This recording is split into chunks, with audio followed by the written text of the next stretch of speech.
Good morning. I'm Will Truman, Editor-in-Chief of Ordinary Times, and this is Morning Ed. Today I'm going to be discussing vaccines and choice and the unknown.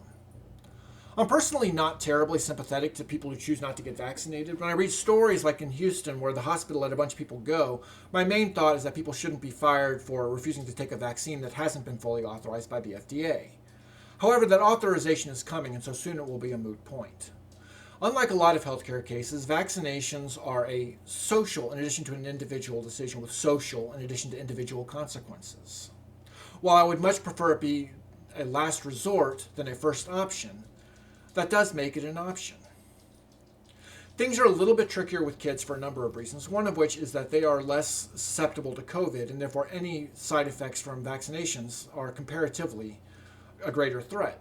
The CDC recently investigated a possible link between myocarditis, a heart condition, and the mRNA when given to kids. The conclusion that they came to is that while such a link may exist, the risks are relatively minor in comparison to COVID itself, even when it comes to kids. Other countries, however, have come to other conclusions.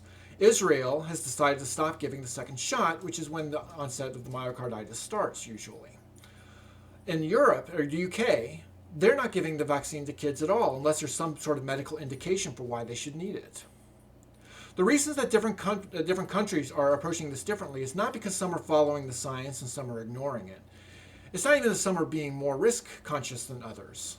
It's that everybody's looking at the same information, same incomplete information, and coming up with different conclusions because of the unknowns. I believe at the family level, people ought to have this more versatility to also look at the information and come to their own conclusions. I mention this because in the United States, an 11-year-old cannot get the vaccine unless it's part of a trial.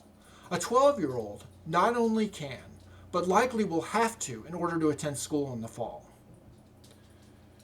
While if they were in the UK, they wouldn't be able to at all. None of them would. In Israel, they'd be able to get the first, but not the second.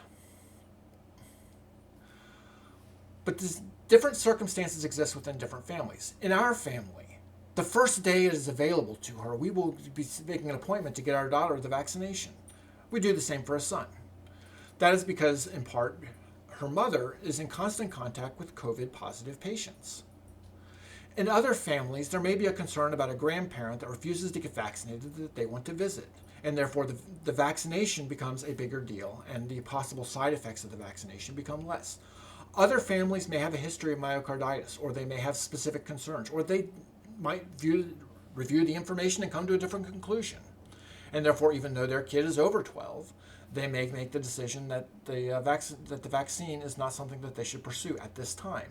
While we're dealing with incomplete information, all of this strikes me as very reasonable.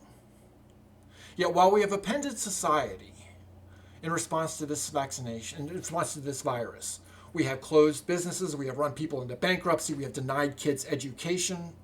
For some reason, when it comes to the FDA and drug approval, we are trying to follow all of the same rules that COVID is supposed to have changed everywhere else. Given the severity of COVID, and given all of the unknowns, that becomes a time of more rather than less family choice where possible. And it may not be. We may require adults to get the vaccine across the board.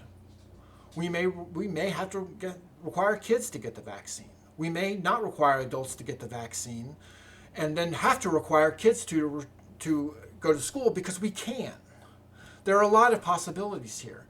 Very little possibility seems to be letting parents of 11-year-olds, maybe with consultation of a doctor, decide that getting the vaccination is the right choice for them. And most likely, of a 12-year-old not getting the vaccination and being able to attend school. If you're a grown-up, please get vaccinated if you're not already.